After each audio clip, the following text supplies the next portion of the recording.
There are so many ways that we can assess the impact of an MBA. One of my favorites is aims achieved.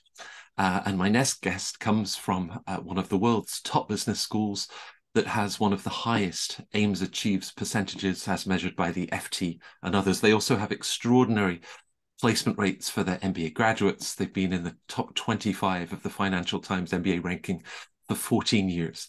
So it's a great pleasure to welcome Professor Stephen Shih. Stephen is the Associate Dean of MBA Programs at HKUST, Hong Kong University of Science and Technology. It's great to have you with us, Stephen. Hi, Matt. Great to be here. I talked about just some of those data points that underline what an extraordinary MBA program. Great for you to be back. You'd been with the school, but you've had this wonderful international career with Bain. Has it been fun to return to HKUST? It has been. It's been a real pleasure, and I'm glad to be back and working with the students and faculty here. Right. Your own career, I mentioned, and certainly those of HKUST students, there's a tremendous mobility in the career options they then pursue. As you think about the job market, their next steps, and all of our viewers thinking about an MBA, what do you see as perhaps the key leadership skills that an individual really needs to be successful in business? Yeah, it's a great question. I think leadership is the operative word, right? Just to be successful in business, being a leader is critical. And I think about three skills or three themes there. One is really aiming high, but also starting small.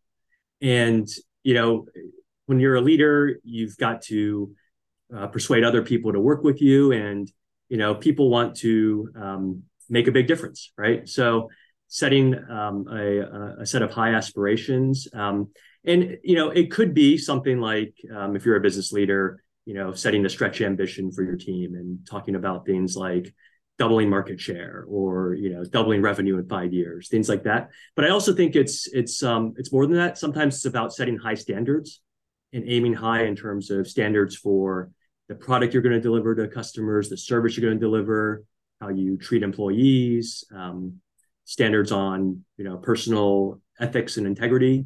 All of those are things where I think leaders need to aim high, right, and set high standards. But the corollary of that is this idea of starting small, right? And if there's a gap between the aspirations and where you are, sometimes people get paralyzed. And they're what I found is the best business leaders, they just get going, take small steps, right, and be prepared to persevere and understand it may take some time to reach those goals, but aiming high is critical, and starting small is also really critical. So that's one theme, Matt. Another thing I talk about is making connections, and it's it is kind of networking and meeting other people and so forth. But I think it's more than that. It's also being able to connect the dots between different parts of an organization or even outside of an organization. Right. We all know in business, nothing really gets done unless you're part of an organization. And if you're going to take on bigger responsibilities in your organization, you've got to be able to work with other people, right? You might be a designer for a smartphone, but you've got to understand how your supply chain colleagues think, how your accounting colleagues think. And as you think about, collaborating outside of your organization, you're going to need to learn how to work with your manufacturing partner, real estate partners, advertising agencies, whoever it is, right? And that's something which MBA programs are great for, right? Bringing diverse people together to learn from each other, and great way to connect the dots and make those connections. And then the third one I'll just wrap up with on this question is one that I heard from a professor who taught me high-tech entrepreneurship many years ago, and he would say leaders give credit and take blame. Right. And, I thought about that. It's one of those things that just sticks with you. Right. And, it's kind of counterintuitive in a way, but, give credit, right. As a leader, you're never going to get anything done by yourself. It's always a team. It's always other people, and getting good as a skill at recognizing other people, right. And just thanking them, recognizing their contributions is so important to be an effective leader. And then the corollary there of taking blame or taking responsibility, right? It's like, I think Winston Churchill said, the price of greatness is responsibility, right? So it's it's recognizing that as a leader, it's about taking responsibility, and being willing to own issues, and right, just own anything that comes up and take the responsibility for it. So 3 thoughts on some leadership skills that I like to talk about with our students, and working with our faculty on to help our students with too. They're great themes, certainly, for one of the world's top MBA programs to begin this session together. I mean, perhaps we used to think that leadership was something that either you had or you didn't. I don't know if that would apply to Winston Churchill, but from what you're describing, aim high, networking, giving credit, it's a very can be a very thoughtful process, and a skill that can be cultivated on a consistent basis. So for MBA students at HKUST that themselves are looking to emerge as leaders through this journey, what are the things that they can do to enhance their leadership IQ and the sort of capabilities that you're describing? Yeah, and so there's the formal programming part of the MBA, and that's everything from the courses we have, and we design the courses to expose people to case studies, where you have to think about yourself as a leader making a decision, right? Different situations. It could be an operations class, it could be in marketing, but the theme is, what would you do if you're the leader in this situation? And students can learn a lot through that process, both thinking through the cases themselves, preparing with their classmates, and then, hearing different perspectives on how other people would approach the same situation. So that's really important. We do bring in a lot of guest speakers to our classes as well. So getting a chance to hear from leaders in business and how they're thinking about topics is another great way to develop those skills. But then there's also the learning by doing part. Mm. And it's one is for full-time MBA students, at least, with looking at their career development, thinking about what they're going to pursue after MBA. I think that's a great chance to practice leadership skills, leading yourself, right? Leadership starts with leading yourself. And, how do you set your own mission? How do you set your own standards? How do you connect the dots? How do you network? But also, how do you just understand how industries are changing? How do you be thoughtful about recognizing people that are helping you with your career through the process as well, right? So all of that, it's a lifelong journey, but I think an MBA program is a great place to really practice those self-leadership skills.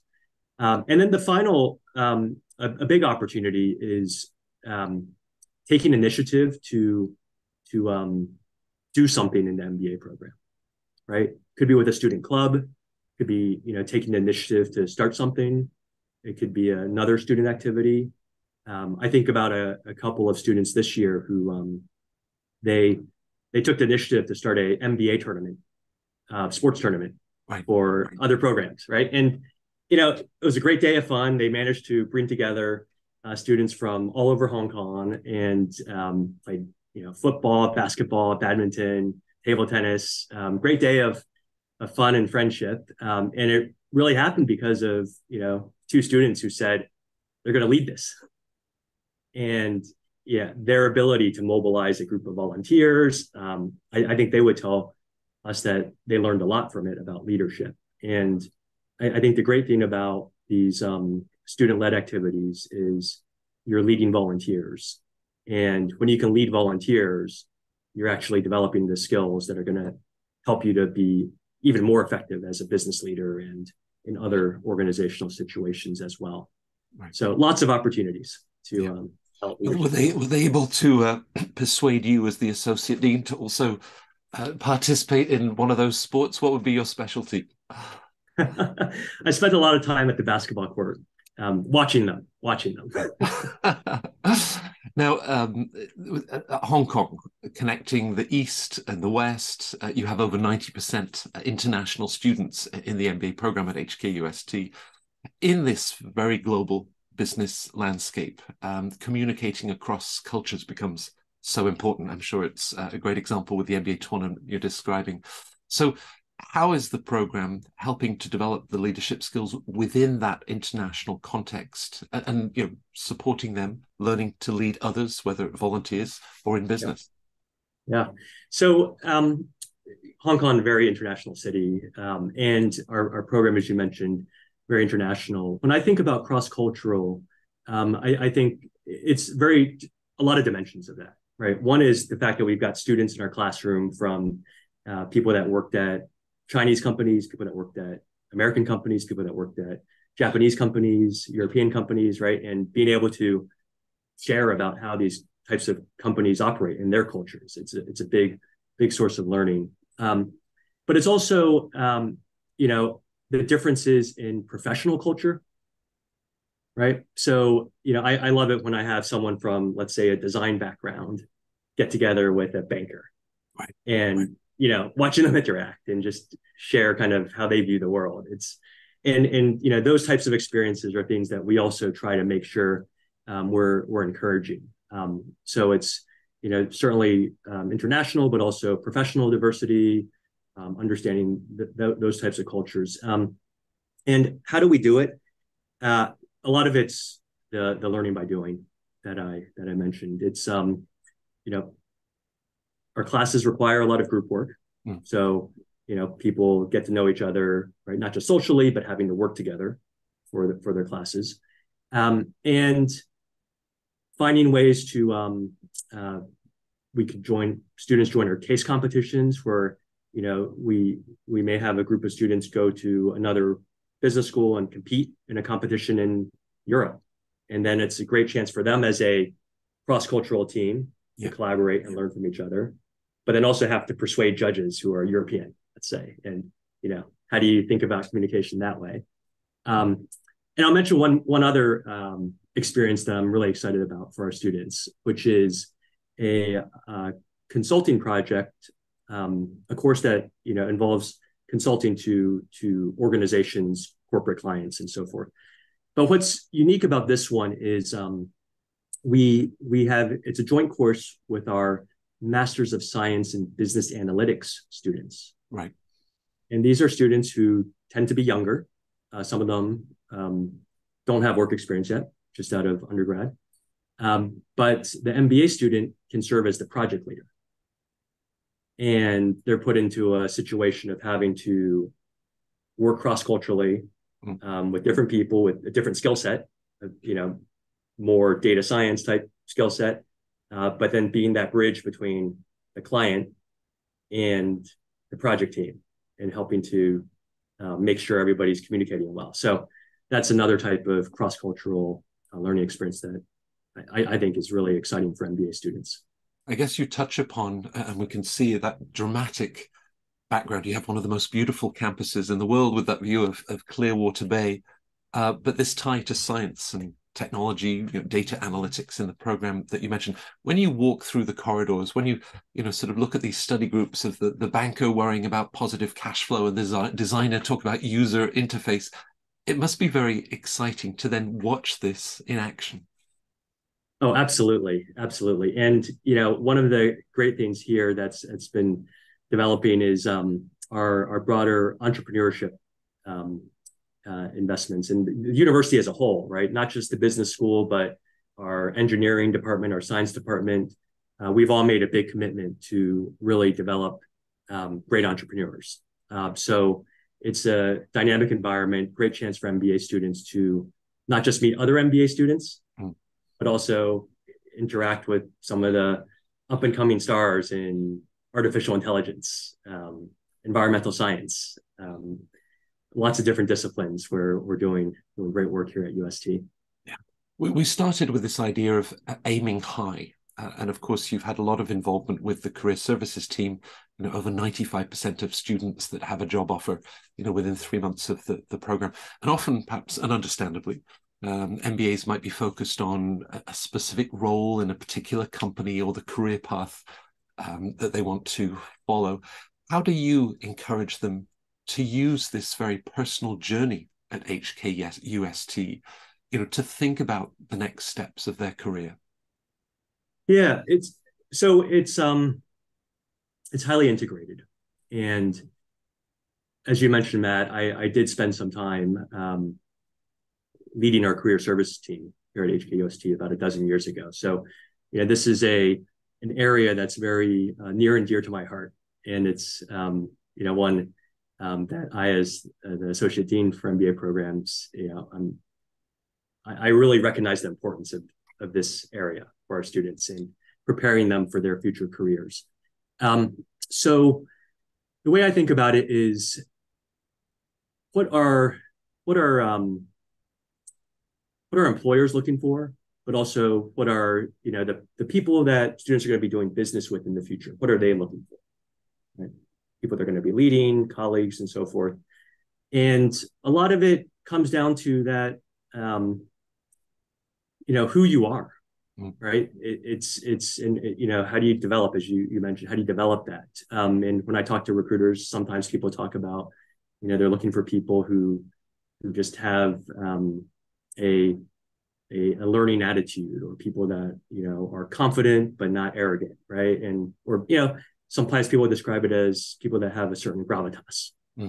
And all of these. So how do you develop that? And that's something that our career service team, as students work on their career development and their job search, we're also making sure that they're doing the work to develop personally as well. And a lot of that, I believe, starts with really thoughtful self-assessment. What are your personal strengths? What are your values? What are the experiences you've had? What are some of those defining moments? How does it all come together into a better understanding of yourself? And then as a student talks with a lot of alumni, people from different companies, right, interacting with those people, getting a better understanding of where do they really think they belong, right? What's kind of the good fit for them, and the fit between their aspirations for who they want to be and what type of job environment is going to help them thrive. So the career services team does a great job at really helping students think through that. And I think all of that, it's got the dual benefit, right? Immediate sort of career progression, but also preparing for longer term success. Right. We talk about the hard skills, of course, that they will develop, but what you're also describing just seems to be so much at the heart of that MBA experience and the journey. So for our viewers from all over the world, looking at like such an international city as Hong Kong, what type of students do you feel are the best fit for the HKUST MBA program? Yeah. So two parts to that. One is we do prioritize admitting students who have a clear statement of purpose that involves business in Asia or business with Asia, right? So people who realize that they want to develop the right connections, they want to understand how business operates in this world, the part of the world, the opportunities. So that's one. The second is the type of future leaders we're looking for.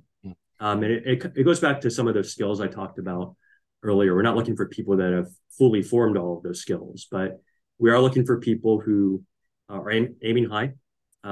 We think about them as daring pursuers, right? People who, have bold goals and are willing to go after them and bring other people along with them, right? We think about people who are global citizens, people that have a global perspective on things, both internationally, but also different professional kind of cultural backgrounds. And then people who are just committed to a cause, people who are committed to getting something done, right? Think of them as the unsung heroes, right? People who, getting great things done, but it's about the team, it's about the organization. It's not necessarily just about them. So those are some of the types of students that we really look hard for. Yeah. We'll be having a session during the Center Court MBA Festival with your colleagues talking about the whole admissions process. Just from your perspective, it always strikes me as a gift to be able to step back, and think about experiences that you've gained, perhaps the impact that you had in a team or a particular project. So, what is your advice to really then embrace that opportunity for reflection? Yeah, reflection during an MBA program, or But even as you think about applying and then sharing oh, that with you and the team, your background and yeah, experience. yeah. The way I think about our admissions process is I want it to be valuable for everybody, Mm, even if we don't admit, even if it's not the right fit. We want it to be a thoughtful process where people are taking a an inventory of their skills, their strengths, what they've accomplished. Taking that time to think about what they want to accomplish. And we hope, as we go through the process, providing some useful feedback as our admissions interviewers provide their perspectives and share how the interview went. So all of that, our goal is to make every applicant feel like they've learned something, gotten something out of our process. right. Your class profile at HKUST indicates that breadth of diversity. There's no one typical applicant. Perhaps for viewers, whether in North America, Europe, Middle East, Latin America, as they think about pursuing an MBA and thinking about pursuing an MBA in Asia. You touched on it a moment ago in terms of perhaps having a project that would include Asia or be in Asia.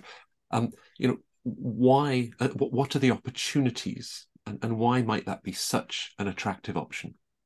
Yeah, it's two parts, two areas. One is career progression and opportunities to make an impact. So I think about a student, for example, from France who joined us, and he was able to develop his career in a data analytics area with a company in Indonesia after graduation. Mm.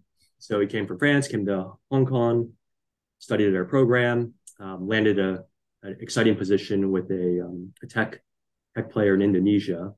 And then that led to joining one of the large global tech companies. And now he is leading the data science team at one of the banks in Singapore.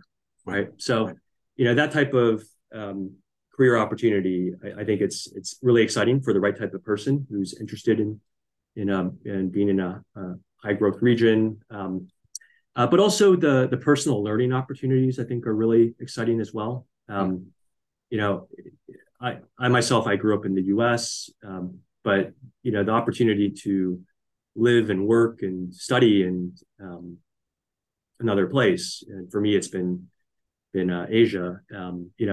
It's just the type of learning you don't get in a book, right? Or even necessarily in the classroom, right? But just being part of that. And there was one applicant I spoke with earlier this year from North America, and it was really interesting the way he described it, his motivation, and I thought that made a lot of sense. So he had been reading, I think it's Ray Dalio's book, The Changing World Order, right? And just the sense of, yes, we look at what's happening, and for all of us leading organizations, for anyone in business, understanding, right? How is China developing? How are the Asian economies developing? What do Japanese students think? What do Indian students think? What do Korean students think? He wanted to come here to really immerse himself in that. Right. Right. To me, that's a great reason, right? It's just, I'm confident that he's going to come. He's going to get a great opportunity to learn in the classroom, but also with his classmates, with the companies he's going to hear from, the people he's going to meet.